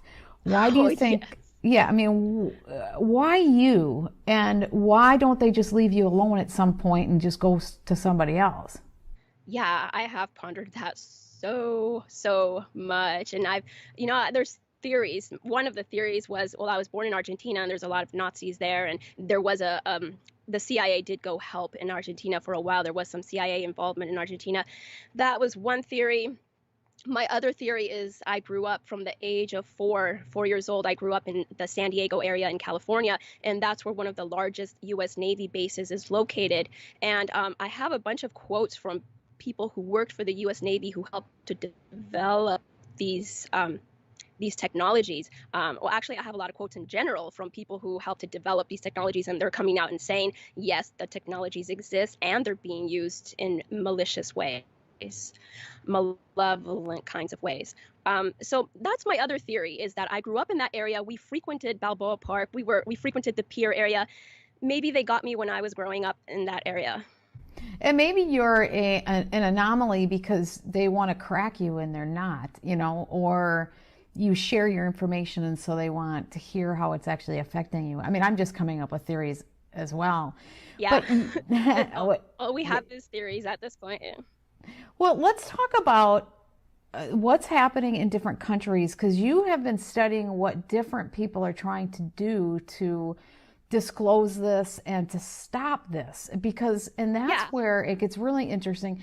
You take this such a professional approach about it, like trying to prove I'm sure you feel like people think you're crazy, so the need to prove that this is really there is probably extensive for you. And that's what is so interesting. When I saw you, is you're just so legitimate because you have spent so much time proving this out, but you've also done that same thorough investigation on what's going on from a political and a bigger picture standpoint as well. Can you talk about some of those things that you've uncovered? Yeah, and actually it's interesting that you say that, because just recently I found out that Japan is extraordinary at doing activism. They have a large group of victims that do huge rallies. And we just recently, August 29 was when we did, it was the International Global Targeted Individual Day. So activists start to come out and do whatever we can to educate society about these crimes against humanity. And rallies. And there was a lady a long time ago, I think it was a year ago, and during last year's rally, I think it was in 2019, there was a lady that came out to speak about these crimes, and she wore a kimono. And in Japan, when you wear a kimono and talk about a certain topic, it's respect. It's supposed to be a symbol of great respect for a topic. Shortly thereafter, she was found mysteriously dead. Nobody knows why, but she was a young lady, and she spoke out about these crimes. In Russia, they actually have an annual meeting. They have an annual roundtable meeting on psychotronic terrorism, and they have lawyers that attend every year, and they have activists that attend every year, and they actually have the Moscow Committee on Housing Ecology. They take measurements in people's houses to see if they have frequencies and stuff, and they meet every year in Russia. So their activists are really far ahead. They're doing really good work in terms of activism and bringing this to people's awareness. And here in the United States, of course, we have a lot of activists that are doing a lot. There's nonprofit organizations. We do rallies as well, and hand out pamphlets, and I created public service announcements, and so there's billboards all over the place. Lots of of things to help spread the word. And you're starting to work with, or groups are starting to work with Nils Milsner, and he is the human rights with the UN. Yes, what does he specifically do, and how is he getting involved? He is actually the special rapporteur on psychological torture for the United Nations. And his interest stemmed from Julian Assange's case. Back in November, he did an open call for public comment, and he received over 4,000 testimonies from targeted individuals. And after you get that many, 4,000, it really opened his eyes to this and made him think, oh, there's got to be something to this. So he started investigating, and he said that he's going to do a 2 to 4 year investigation. He's been in direct communication with Liliana De Luca O'Connor, who has a 30-year veteran history of working with the United Nations. So she has connections with them, and she's also a targeted individual. And Magnus Olsson in Europe, he is the leader of a nonprofit organization in Europe. And so they are working directly with Professor Nils Melzer, and they're helping along the investigation and making sure that Mr. Melzer has all of the information he has available to him. But with 4,000 testimonies, everybody has written in really, really, really good information, everything that they have. And so he has a lot of information available to him. And I can read you some of the quotes from his first report. He came out with his first report in February, where he coined the term cyber torture. We think he might be speaking at the General Assembly this year as well, but I haven't heard if he's spoken yet. We're expecting him to speak. He did another call for public comment in June, and he received a lot of responses from targeted individuals as well. And he actually posted a lot of responses on his website. So that's what made us think that he's going to present about cyber torture during the General Assembly, but he hasn't presented yet. And I don't have the latest information on that. But I can read you quotes from his report back in February, where he actually talks about cyber torture, and he describes some of these crimes. Yeah, go ahead. That would be great. Okay, so he says, cyber torture, it can be done by corporate actors and organized criminals. It can involve manipulation of stun belts, medical implants, and conceivably nano or neurotechnological devices. Challenges of new technologies.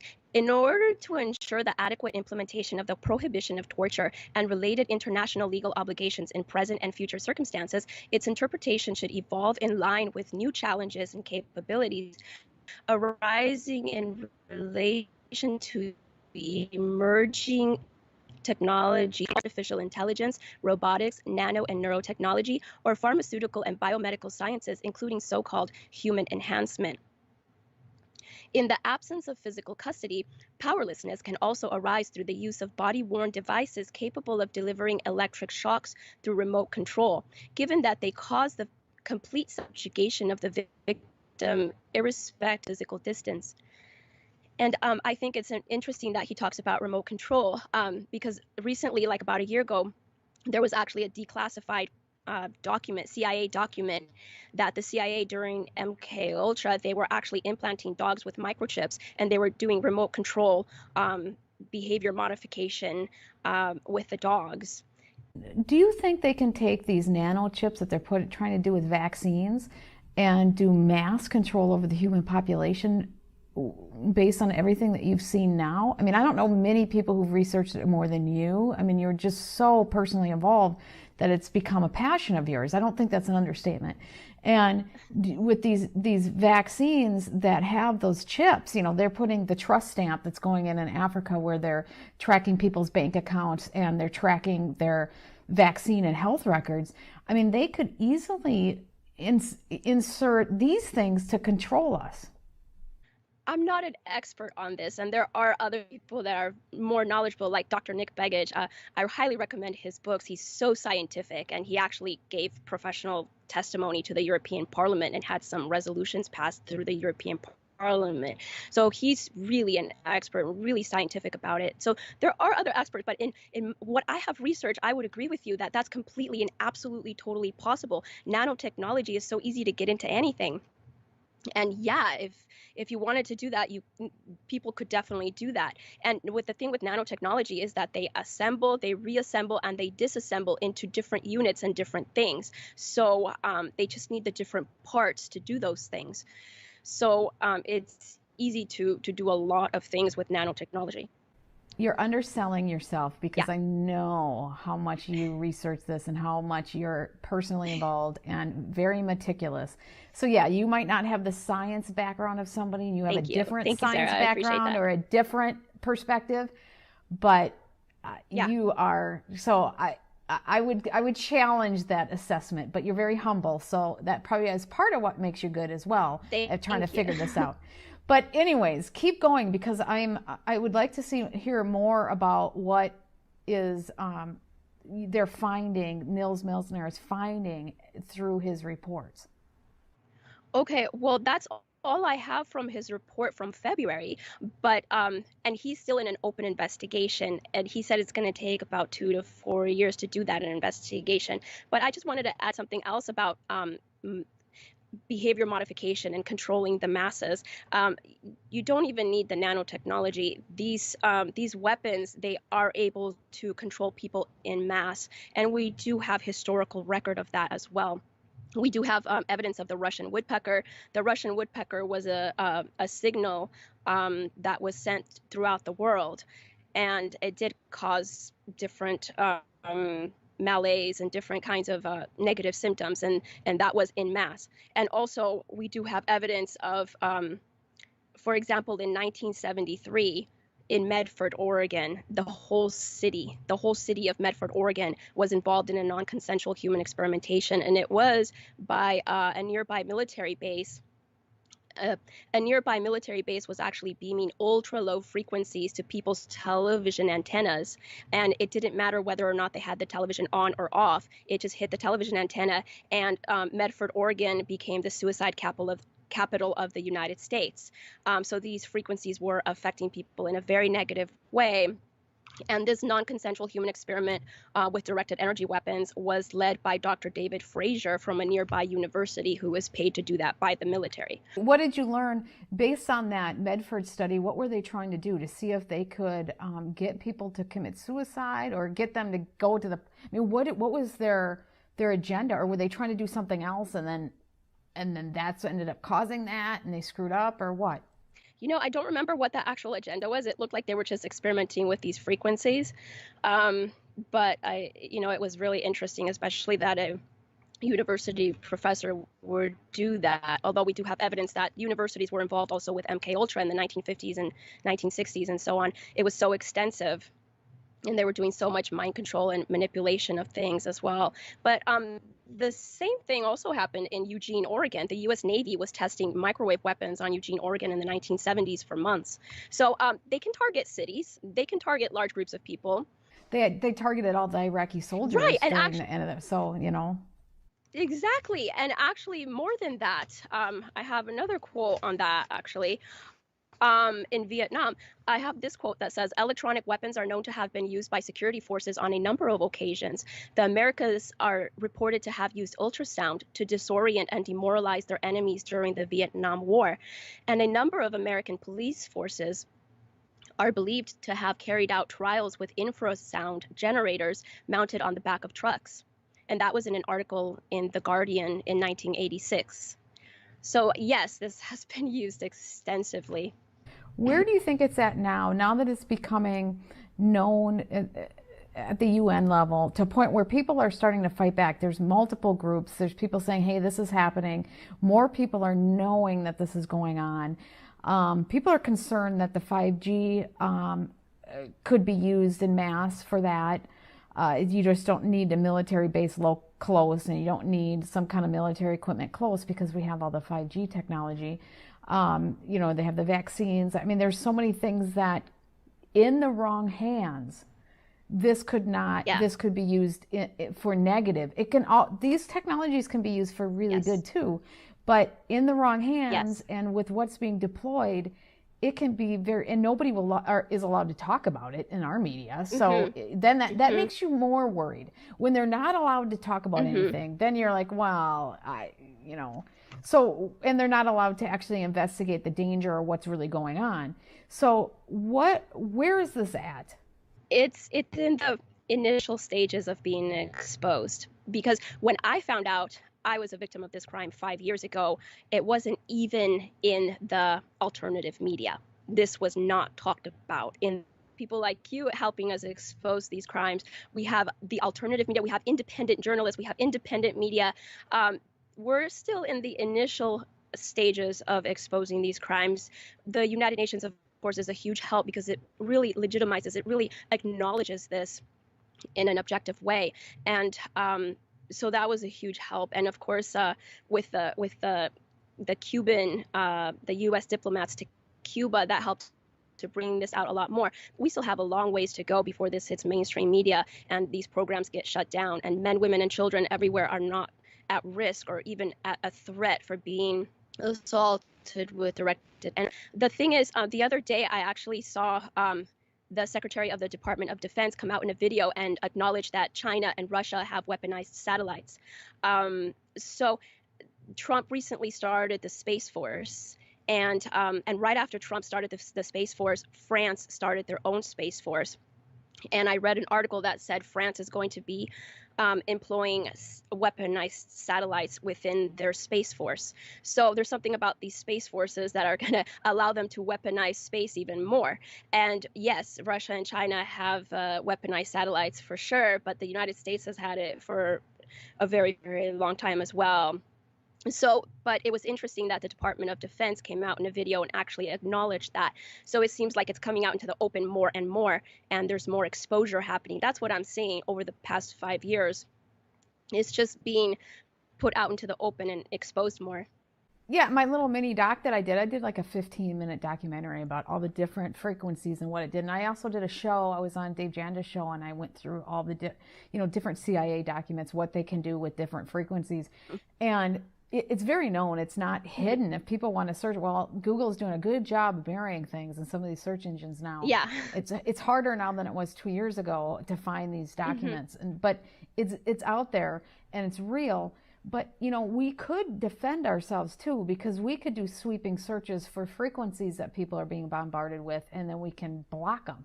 I mean, there's some things, technology that we could develop. We could block it, find the source, and shut them down, those kinds of things. But we have to know that they exist, and they have to dedicate energy to it. Our defense systems are so antiquated in the sense of not really caring about the people. We have to all step up and say, this is about us. Our tax money is about us, not about these other bozos who are bad guys. So it needs to get to a different level. But it sounds like there is things that are happening. I would like to see you, and that I believe this, I would like to see you have some relief from this. If there's anybody out there that knows how to block some of this, because I know we talked about doing a Faraday cage and doing some other things, but you're saying that these things are coming from like scalar waves that are much harder to block, because the technology that they have is much better, more sophisticated than what we use in regular life, and the scalar waves are pretty sophisticated. Yes. And there has to be ways to block it. But so if anybody out there knows how to block a scalar wave, that would be helpful. Yeah. But are you seeing the bright light? Are you seeing like a little light that's starting to shine up there as you go forward? Yeah, like I said, all of these like the United Nations coming out and acknowledging cyber torture, these things, they weren't happening 5 years ago. So I have seen a definitive progression of exposure of these crimes. And when these crimes are exposed, they will be exposed as being some of the most egregious crimes against humanity that have been ever discovered. And they will get shut down. I just know that they will get shut down. And thank you for calling out for whistleblowers, for people who know something about this, that can help, the engineers that can engineer methods to help victims. It will be in huge demand, trust me. And the whistleblowers who know something about this, we definitely want you speaking out. It will help men, women, and children all over the world. To expose this anywhere is to expose this everywhere. And we definitely need that. I think that what they'll find is that the Nazi experiments that were happening, Dr. Mengele and stuff, those type of experiments have continued in different fashions. And this is what you're talking about. Exactly. Is the human beings have done that before, and it's been well documented, and they just never stopped. And we just need to stop it. That's what's going on. So it's not that crazy. It's not that unheard of. We've done it before. Why would we not still be doing it? And the only reason is we're hiding it, burying it, and not stopping it. And that isn't a way to live. So how can people learn more about this? Right. You said that you're doing a daily, or not daily, but you're doing press announcements or different things and have different organizations. Can you tell people how they can learn more? If they are a victim, how they can get involved or get help? I don't know, give us your spiel on that. Yeah, sure. I'll give also the national hotline. There's a support hotline that helps people to get connected with local resources. I personally know them, and they're very, very good. The national hotline for any victims that are out there who think that they may be targeted as well. Again, this can happen to anybody. Anybody can be a target of these crimes. But the national hotline, if you think you're a victim, you can call 503-308-1691. My personal webpage, I just started a website. It's still in the beginning stages of it, but my personal website is targetedindividualactivism.com, and I have tons of ideas for activism. So if anybody wants to get involved and help with actual activism, I can put you to work. And also the nonprofit organizations. If you go to freedomfortargetedindividuals.org, they're a nonprofit organization.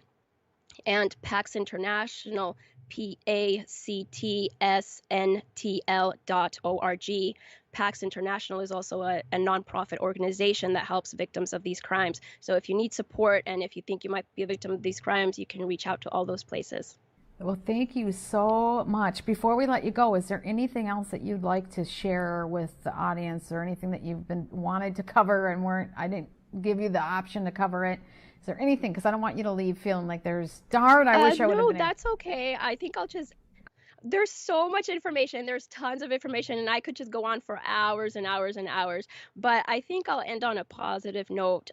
With all of the stuff that's going on in society, with Corrie ten Boom, a quote from Corrie ten Boom, who said, "Never be afraid to trust an unknown future to a known God."